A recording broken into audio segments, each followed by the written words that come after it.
Alrighty, welcome back to the Inside the Ring podcast. I'm your host, Conrad Jack, and I'm joined by Chris this week, and we got a lot to go through. Chris, how are you doing? I am good, and man, the episode title lives up to the name after this weekend. Well, there was almost an emergency episode. If there was an if, and we're not going to get into the if because I don't like the ifs. Yeah. We'll just leave it very vague. But it could have been more, and So it could who be. knows? Trade deadline's going to be interesting. That's all I'm going to say about that. Hey. Yeah. With a lot of the stuff that's happened in the last few days, there's a lot of news, a lot of rumors, and there's going to be more scouts at games, and we're going to get into all this. But first, let's hear a word from our sponsor, DraftKings Sportsbook.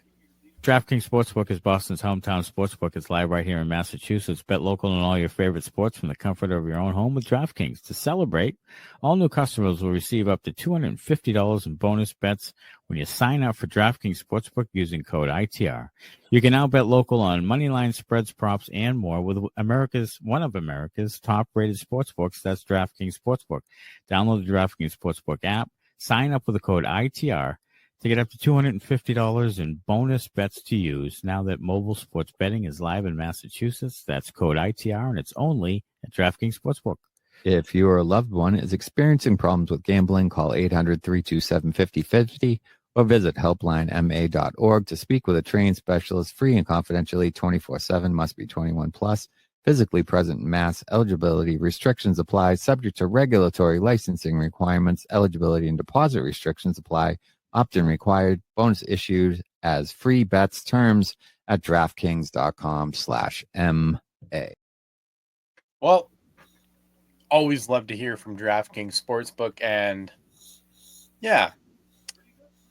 The title of this episode, Blockbusters Still Exist, and it's titled accordingly because the Carolina Hurricanes took a huge swing, but there's more rumors surrounding, or they're at least involved in some more stuff. Who knows if they're out now? You can't rule it out. But JT Miller has been allowed to speak with the New York Rangers and the Carolina Hurricanes. Those are the two teams on the list. Who knows if there's more? But Chris, I'm going to let you take it away here. Well, so it's funny that when this came out the other day and I saw it, I thought it was pretty funny that we had talked a couple weeks ago about the Rangers, and I just threw out the name Mika Zibanejad as a possible trade option, and that was a no earlier. And now all of a sudden Miller's allowed to talk to the Rangers, and intriguing what an offer could look like on that end. And originally the Carolina Hurricanes, like you said, was the other team, but from what I had seen over the weekend, once they made the trade with Colorado and Chicago, the 3-team trade, they were taken out of the conversation altogether. I guess they started with Miller when they were allowed to have conversation. The price was too steep. They pivoted to Pettersson. That was a little too steep. And then they went right to Rantanen and Taylor Hall, which we'll get to in a little bit. I just want to jump in here. With the way that teams have been very aggressive in the last 2 years at the trade deadline, some teams have a do-or-die win-now window. And I think that's where the Carolina Hurricanes, that's why they took the swing they did. And maybe they might look at that price for Miller. They might circle back, and who knows? The Vancouver Canucks might not have a realistic option other than the Carolina Hurricanes come trade deadline day. If the Canucks are serious about moving Miller, they might just say, you know what, it gets him off our books and it gets all the media attention out of here. So, you never know. I think we got what, month and a week, probably 5 weeks till the deadline. I think you're going to see that door open to more teams. with him having a conversation. And then obviously as we get closer, the price will drop, like you said. And who knows, maybe other teams will say, like, this price is astronomical. Like, it's way too steep for us. And Carolina might be sitting there saying, hey, here's our minimum, and it's higher than every other team.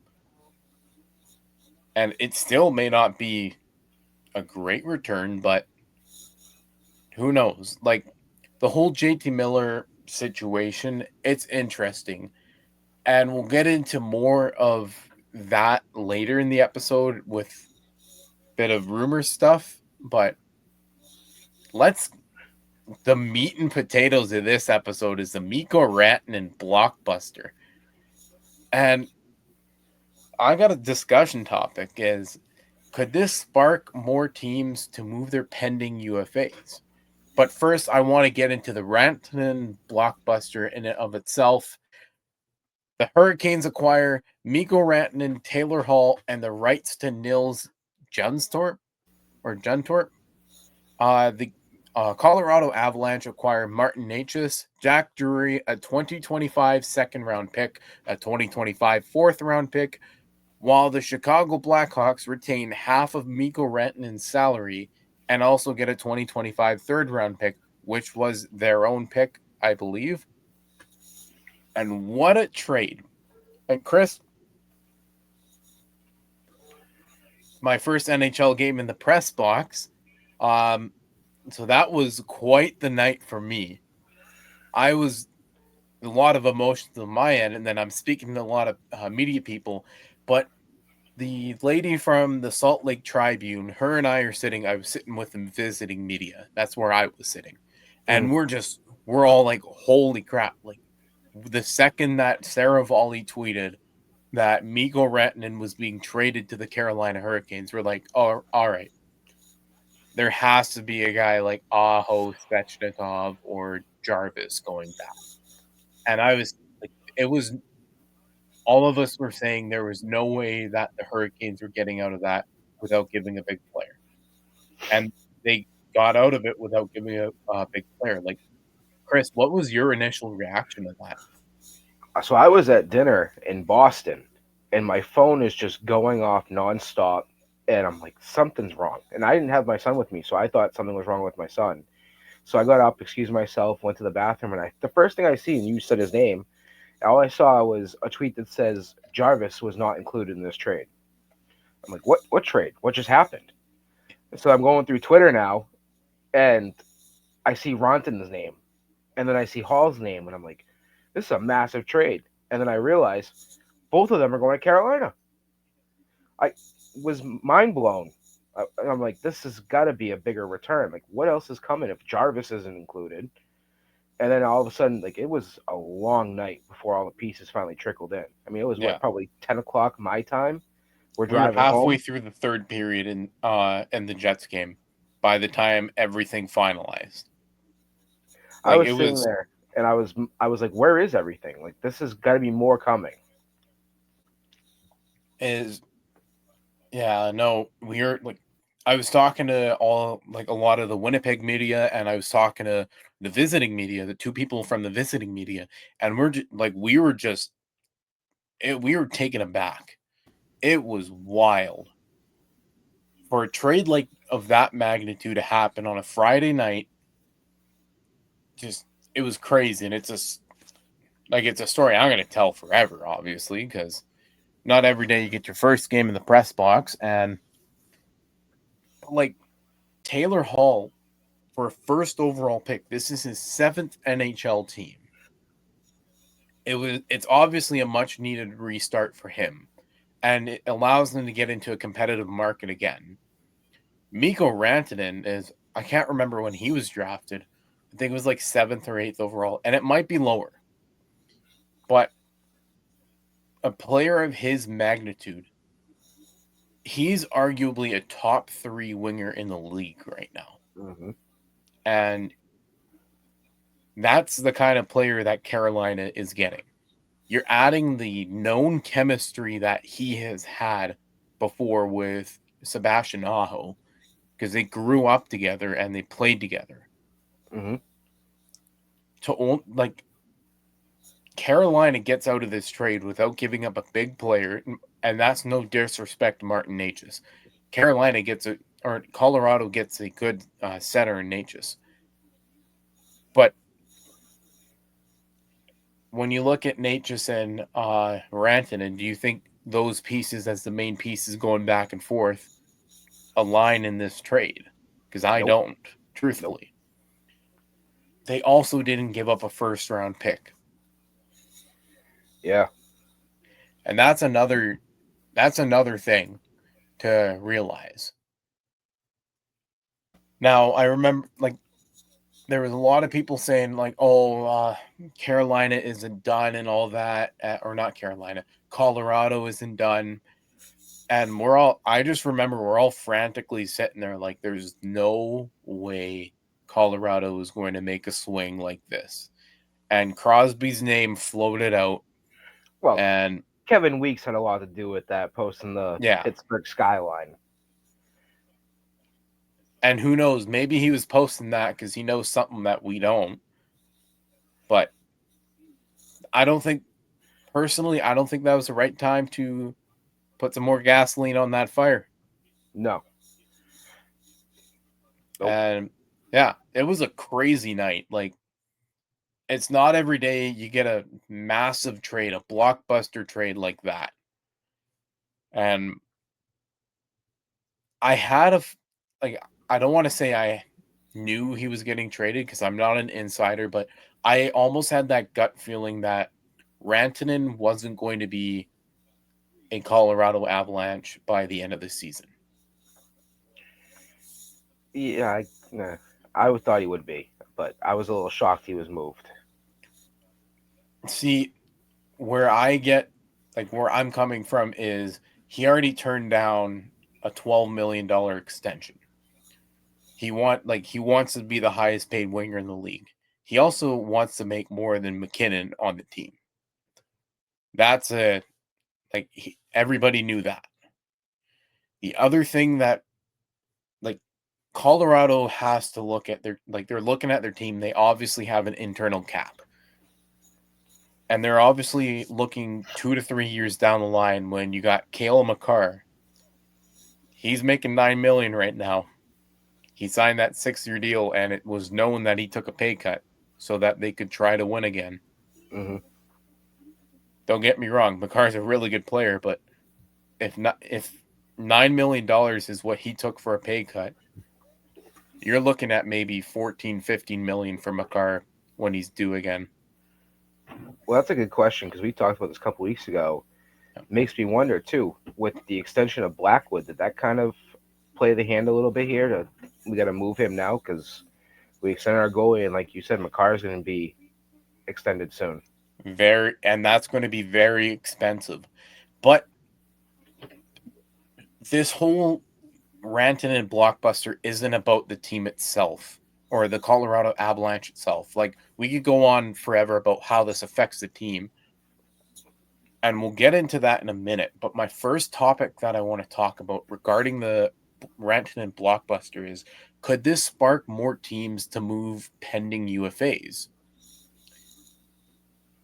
My first thing is you look at the New York Islanders with Brock Nelson, the Winnipeg Jets with Nikolai Ehlers, guys with high caliber, or guys who are high caliber forwards or defensemen even, like Rasmus Anderson in Calgary too.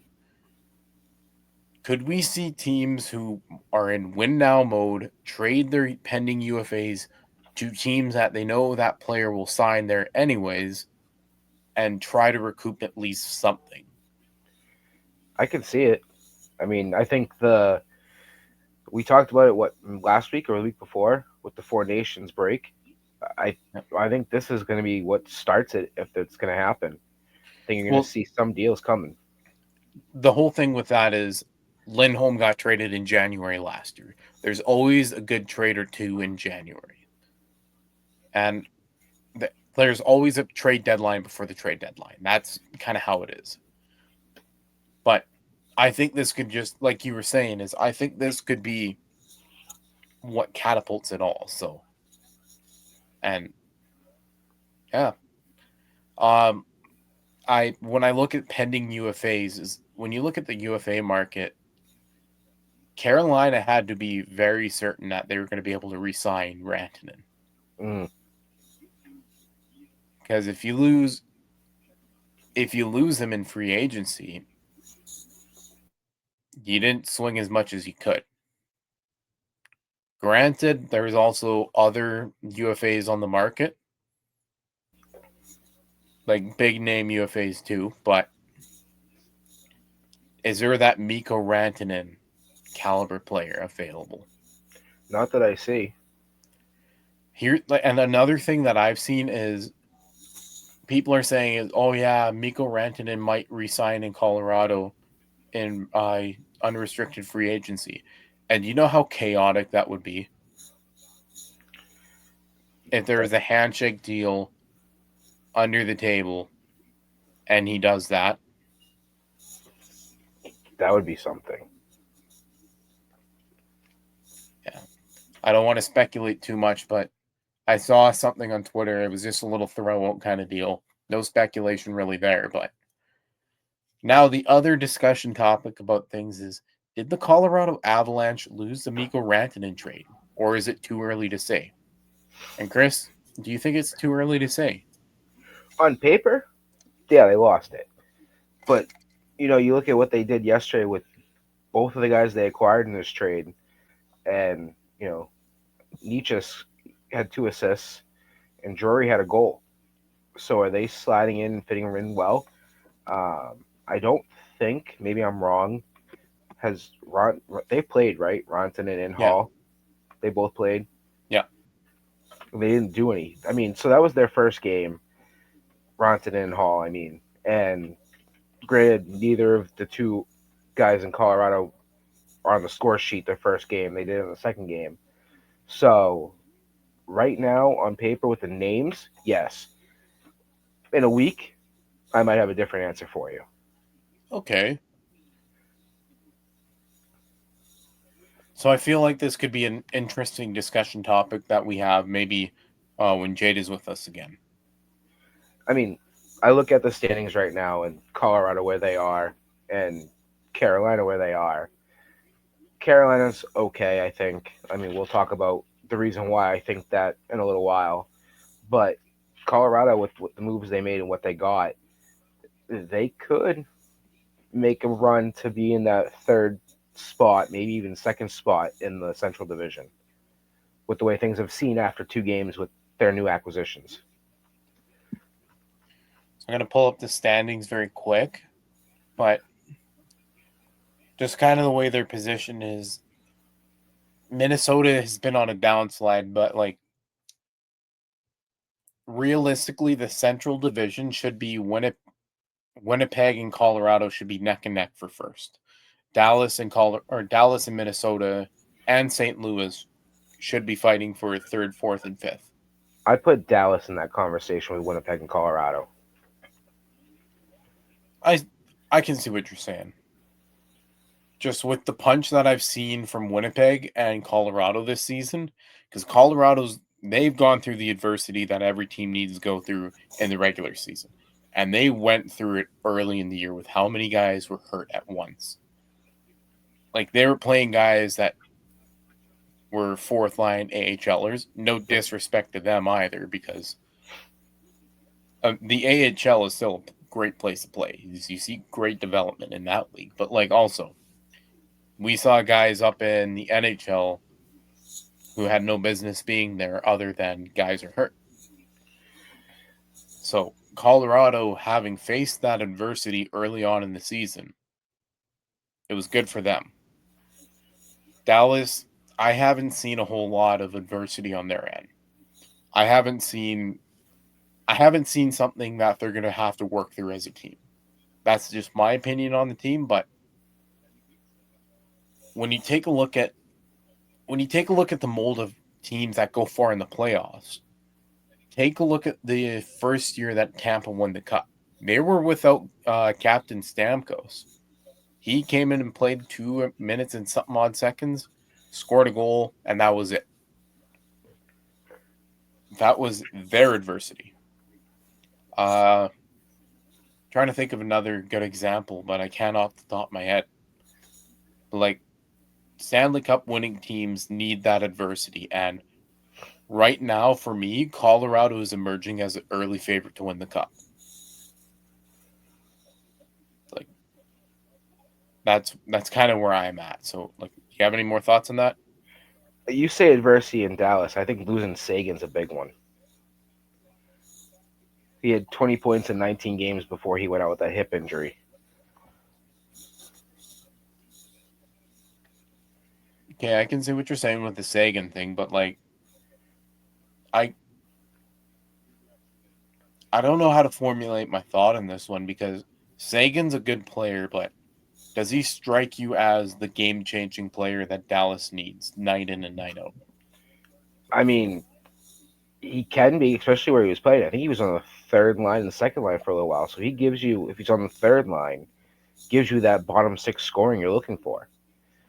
So it's a key piece to, a team that was towards the top. I mean, they still are, but they're not as close as they were earlier in the season to the top of the Central Division. I look at, and you talk about Colorado being a Stanley Cup team. My big thing I look at with a lot of teams that I think could win the Cup is what they have in goaltending. And that's where I put Dallas. I want to say far ahead, but maybe not far ahead of Colorado. If Dallas can make it farther than the conference finals, and I know there's only one more round after the conference finals before people come at me about that, but if Dallas goes farther, like if Dallas goes to the Stanley Cup final in the next 2 to 3 years, with the way that with the way they've built, they'll win the Cup. They just need to go through whatever playoff. Like, it's like the Leafs. The Leafs need to really just hunker down in the playoffs. Dallas, other than the 1 year in the bubble that they made the Stanley Cup final, I can't really put my finger on a team that should have won the Cup with the Dallas Stars. So, like last year, they added Chris Tanev and made a couple of really good acquisitions at the deadline, but there was nothing that stood out to me about them that said, hey, watch this team.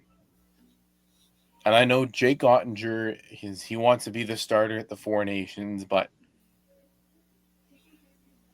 I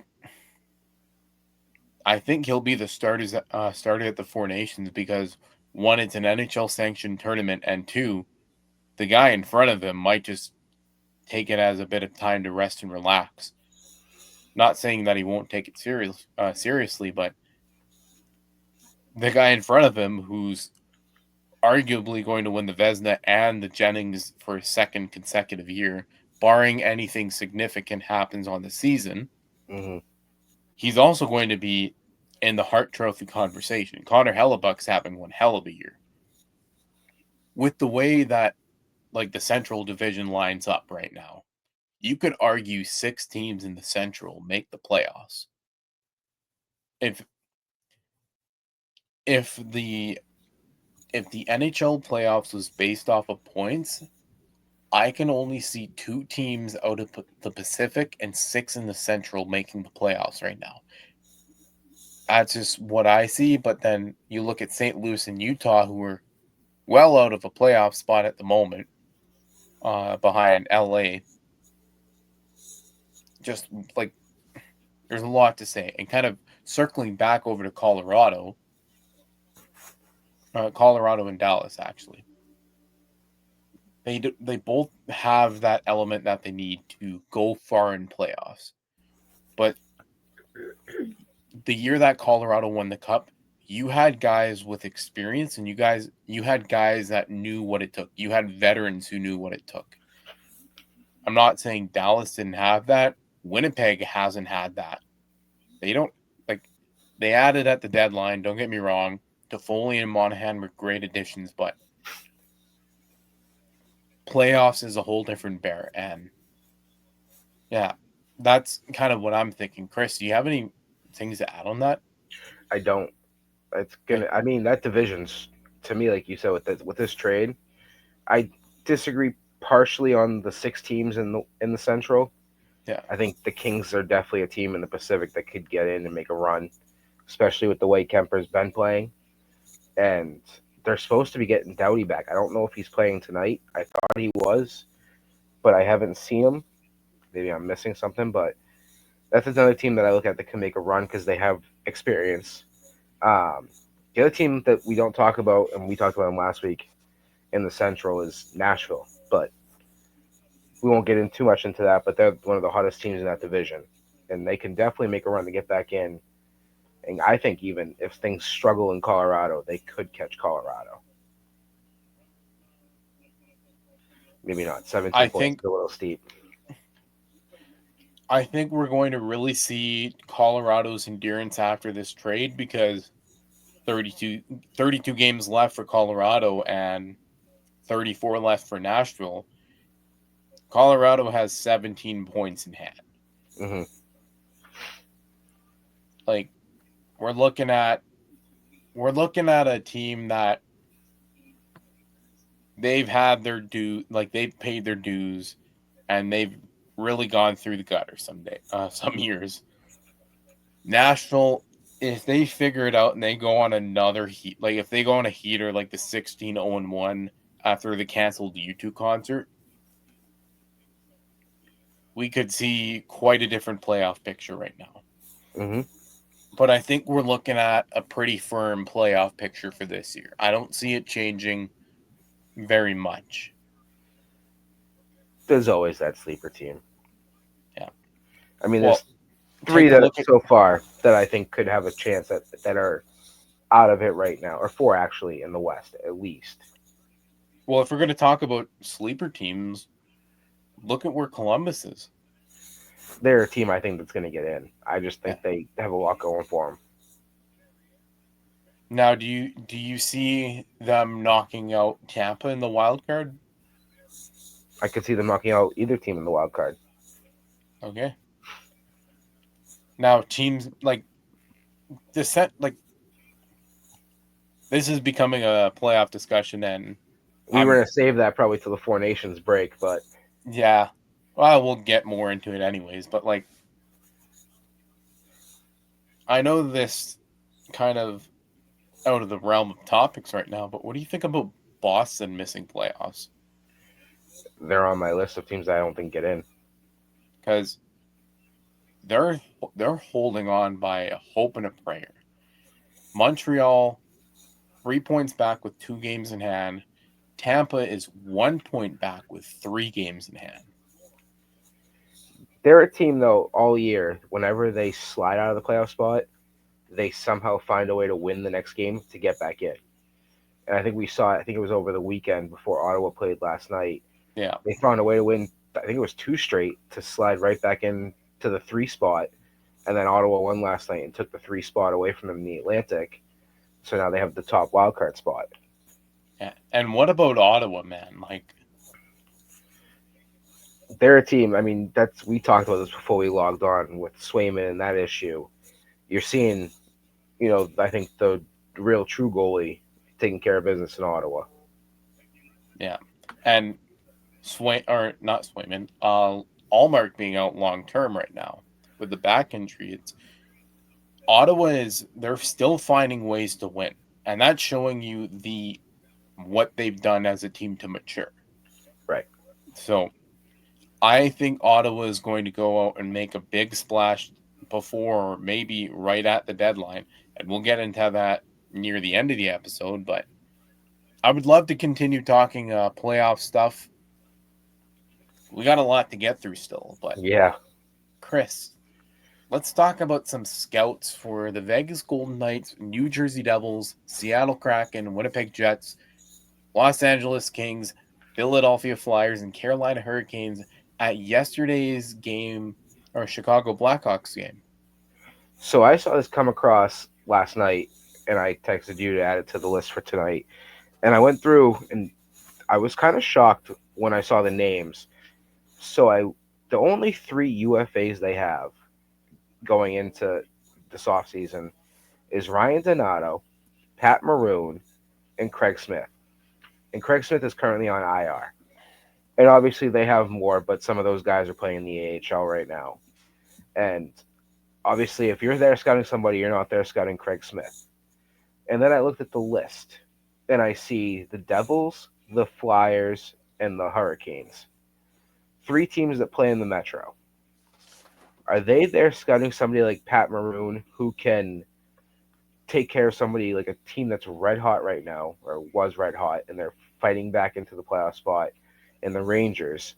Somebody like Pat Maroon that they could add to their team that battles against Matt Rempe, and of course other bigger bodied players in the Eastern Conference in a playoff spot.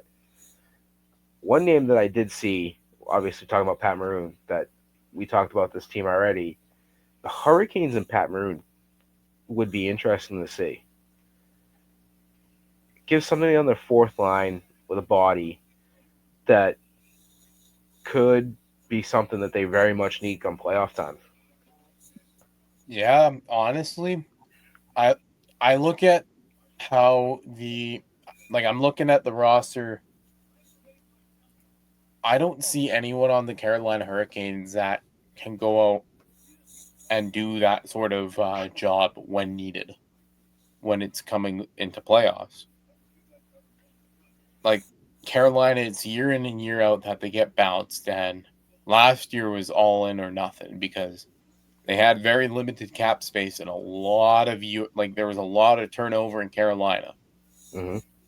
But we'll see come playoffs or trade deadline, I guess, what they do and what they're going to build. But when I look at the Chicago Blackhawks and what they have available, they haven't shied away at trading guys with term. Look at Jake McCabe. There was a couple others that I had, but they have Ilya Mikheyev, and I think that'll be an interesting player. He's an experienced player. He plays either way. The bigger body on the ice, but $2 million at half retained is not going to be very cheap for any team because Chicago only has that one retained slot. Granted, both their retained slots are opening up at the end of the year, but they're going to weaponize those slots.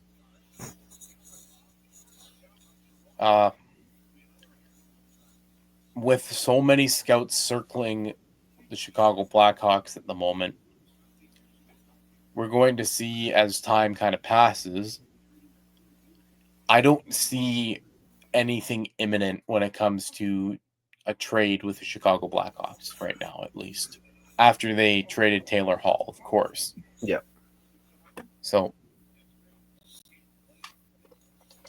just with that all kind of set and kind of in place, let's talk about a team that they're kind of dealing with adversity themselves, and that's the New Jersey Devils, which goaltender Jacob Markstrom is out 4 to 6 weeks with a knee sprain. Chris, take it away. Well, that's a big loss for a Devils team that's holding on to third place in their division.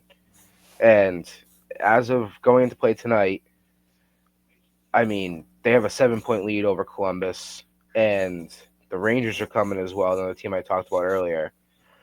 Markstrom gets the benefit of the timing of all of this. He's not going to play in the Four Nations, so he gets 2 weeks off. So part of that 4 to 6 weeks, 2 of them he won't be worrying about. Like, he won't be playing in any games for the Devils, or won't be missing any games, I guess, for the Devils. Could be a conversation that opens the door for a team like you said, Columbus. I mean, that's a big loss. I mean, he's been part of the reason they've been in games. He's part of the reason they are where they are. Like another team, like I said, the Rangers. I just see one of those teams possibly present an opportunity to take that third spot in the Metro, especially with this loss. And it's showing tonight, actually, as I talk about that. They're showing on the screen right now. Last I saw, or what it shows right now, is 3-1 Flyers against the Devils. Okay, well, Yeah, the Devils, it's going to be interesting with how long Markstrom is going to be out, because this is a crucial time of the season to figure out what you're doing. The Devils are a team that they don't need another pick that's in the top 16. They're going to be trying to win. It's been forever that... Oh, sorry. Oh my goodness. It's been a few years that they've gone out and tried to get that goaltender. Like, they had Blackwood before and he didn't pan out. They've overhauled their goaltending tandem. But now you get Jacob Markstrom and he's your guy. When he's out, they're thin in net. Mm-hmm. Like, don't get me wrong, Jake Allen is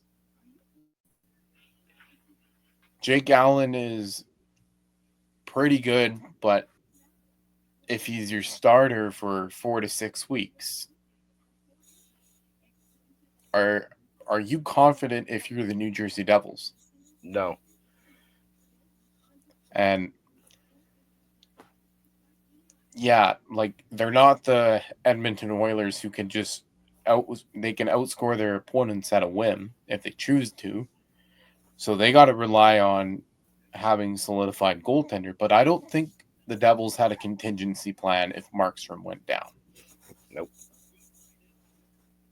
Like, I don't think Ottawa did either, but Ottawa they're afloat.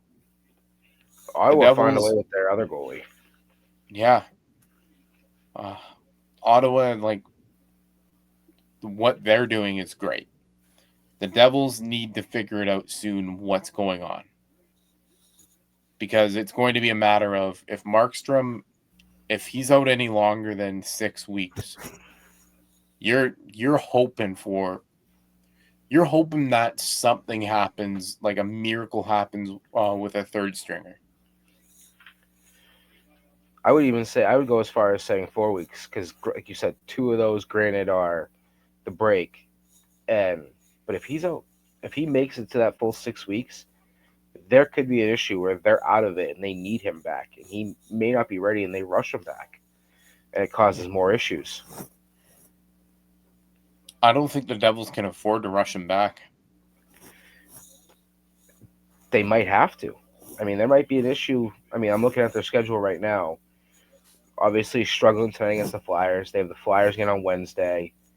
Sabres, Penguins, Vegas, and Montreal before the break.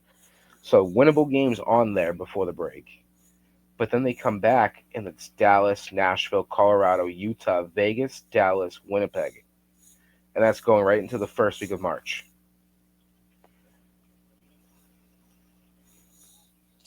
Well, we're going to see a very interesting stretch for New Jersey and what they do.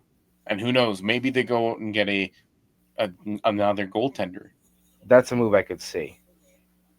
I think they might be looking at it and say, you know what, we need a NHL caliber goaltender with experience who may not be on an NHL team. And I have a guy in mind. You might call me crazy for a second. I think the New Jersey Devils might be ringing up the Winnipeg Jets, who have Kaapo Kähkönen in the minors. I could see that. That makes me think of another team where I think Ville Husso or Jack Campbell. Yep. Like, Grand Rapids just played in Manitoba or in Winnipeg the other night. Of course, Campbell didn't start, but he was backing up Hossa the other night. So I could see one of those two guys getting shipped should they be able to play to that level of pressure. Yep. Because when they're going in, there's a lot riding on them. So I'll leave that there. The next thing I want to talk about, more of a quick hit kind of deal, is Will Borgen is extended for 5 years with the New York Rangers. Or 4 years. I'm reading. I have two different things. I have TSN saying 4 years, but I'm pretty sure it was 4 years. I'll go with. No, it has to be 5 if it's 20.5. I'm gonna go with 5. I saw 5. Yeah, I see 20.5 million salary and 4.10 million cap hit. So Will Borgen extended for 5 years. $4.1 million. Yeah. The first thing I want to say about this extension is it was a really good praise when it comes out from goaltender Igor Shesterkin. I'm losing my mind because I threw myself off. Shesterkin praised Borgen's play when it comes to how he just blocks a lot of shots and he's really good defensively. And obviously, Shesterkin likes him if he's like, hey, this guy's great. We need him on the team. So the Rangers, their head office obviously got that message. So they signed him. They gave him the contract. I saw a lot of people saying, oh, this is way too soon. And we saw Blackwood get an extension after 4 games. Yep. Why not give Borgen the contract that he obviously earned with Shesterkin? I don't know. That's my thoughts on that one. Chris, you have any thoughts? He's looked like a great fit with the Rangers. I mean, they made that trade for Kakko trading. That's how they got him. But they look like a different team since they acquired him. I mean, they're back in the conversation for the playoffs, and they also got Shesterkin back in that time frame. Not like Quick wasn't keeping them in games, but they look like a different team. And a lot of people, when I saw the trade go through between Seattle and the Rangers, saying that he was going to be a good fit there, and he was something that they needed. And obviously, Shesterkin coming out making the comments he made solidifies that, and that's why you see this extension, I think, come in now. Is the team all around feels that way, and they see the spark that he's provided and what he can do for them. That I think it's a great move. I think it's a smart call, and I think it's what they needed. Yeah, no, I agree with you, Chris. And Borgen is obviously one of the defenders that the Rangers have needed, because after that trade, they've actually been doing a lot better than people give them credit for. So that's kind of my thoughts on that. Another contract extension happened today too, and that was Logan Thompson, 6 years, 5.85 million. Chris, what are your thoughts on it? I mean, the way he's playing this year, that's a fantastic deal. And we talked about this before we logged in, so I started crunching numbers, and I didn't realize he's 22-2-3 this year with a 2.09 goals against average and a 925 save percentage. His last loss was in a relief outing on January 10th, and that was in overtime. His last regulation loss was December 17th. In his last 5 games, he's undefeated with 2 shutouts, a 0.79 goals against average, and a 9.69 save percentage in those 5 games. There's a reason, and we talked about the moves that they made aside of him this offseason, but there's a reason the Capitals are, the top team in the Metro right now and in one of the top teams in the Eastern Conference. And it's the way that Logan Thompson's been playing in net for them. They finally got their goalie, and they looked like a genius trading Darcy Kemper and getting Pierre-Luc Dubois and then adding Thompson, among others. Chychrun. Yeah, we talked about that. Yeah. I mean, they found a piece that they needed. I mean, it seems like, I don't want to get carried away with the comment, but it seems like so far they've got their goalie that they've been lacking since Holtby left. And, we talked about it. He was expected to be the guy in Vegas. They ended up going with Hill, and he found his home. He seems comfortable, and it's a steal for Washington. If he can keep this play up, it's an absolute steal. It's highway robbery that he's on a contract under $6 million. But I think that was also him going off of what he's done and how steady he's been and saying, hey, he probably said, I want 7. And they said, okay, we want to pay you 5.5. And I'm just throwing this out here, by the way. Maybe he actually started at 6.5. They started at 5.5, and then they kind of met at 5.85.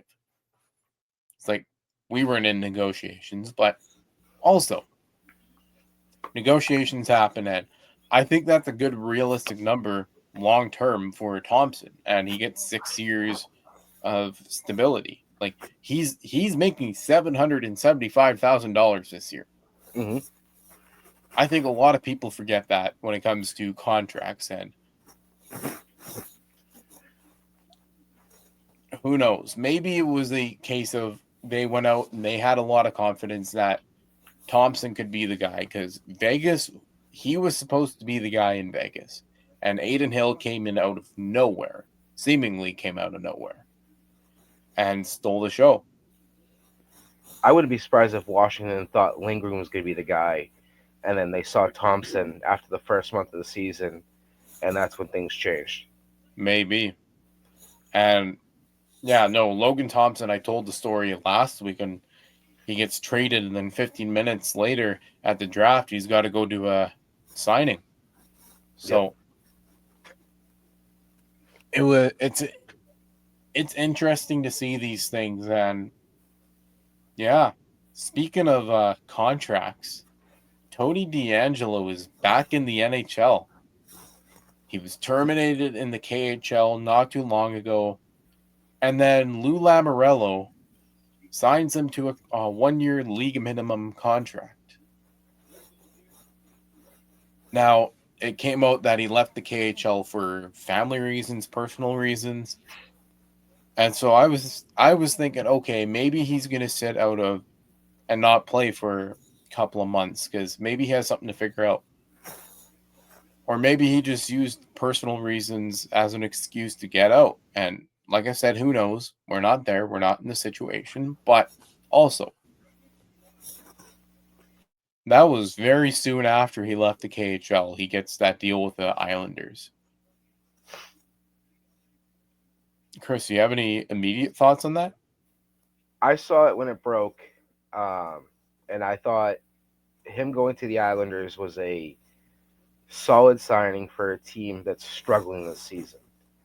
And so far, he hasn't looked too bad playing there from what I've seen. I mean, obviously, his numbers in Russia were amazing. He was having a great season over there, and I think part of me wonders if there was conversations for him to come back. Like his agent just knew, like, hey, teams are seeing what you're doing over in Russia, and they're interested in you, and that's, like you said, part of why he may have terminated to come back. Yeah. The whole DeAngelo thing, he's been a very outspoken player, politics aside. When the whole thing in the Rangers and then the Flyers happened, and he was terminated twice in the NHL, Yep. Things happen, but like also, we're seeing a guy who's still getting a chance because he's still a really good player. And there's a reason he's getting those chances. I mean, the Islanders wasted no time with him coming back. He played over 25 minutes in his first game back. Or the last game he played, at least. Well, yeah, that was his first game back, yeah. I'm almost wanting to say that maybe he needed a change of scenery very quickly. But he's a guy that's been around the league a while, and he's changed teams so many times that, I mean, granted, 2 of those he had different trips to Carolina, and Carolina was his last spot, but that's with any NHLer. It's like everyone thought Taylor Hall was going to be in Edmonton forever, and then now he's on his 7th team. So yeah, nobody saw Stamkos going to Nashville of all teams. So That's the climate that we're in the NHL. Is more guys are going to be moving around. And speaking of more guys who might be moving around, could the Ottawa Senators make a big move and acquire Elias Pettersson? Oof.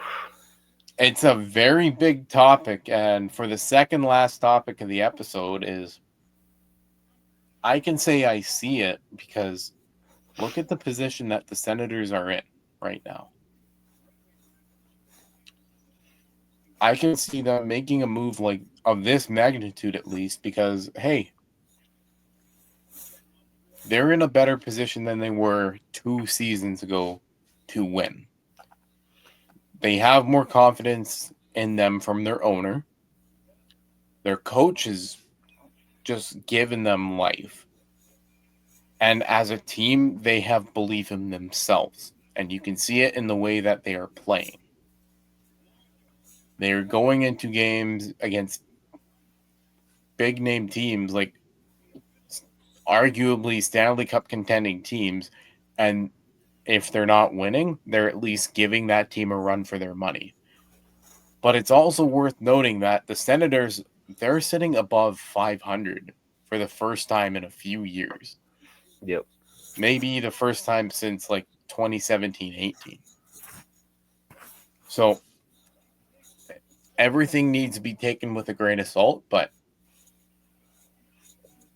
I could see the Senators saying, you know what? Maybe it's time that we go get a big name player, and this could be the year for them. But now you get the question of who do you move out? That's Who where do I you think move? they hesitate. I think that's where they get hesitant. I would also say they'd get hesitant mainly off of the salary cap. Yeah. So it's a situation where it would benefit them. It would benefit them mainly because they're in a playoff position at the moment. Yep. But it would also benefit them as it would put less pressure on guys like Brady Tkachuk to be that first line center and be the driving factor of the team. It would split up that talent that the team has.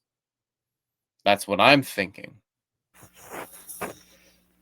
Now, when you take away guys from this team,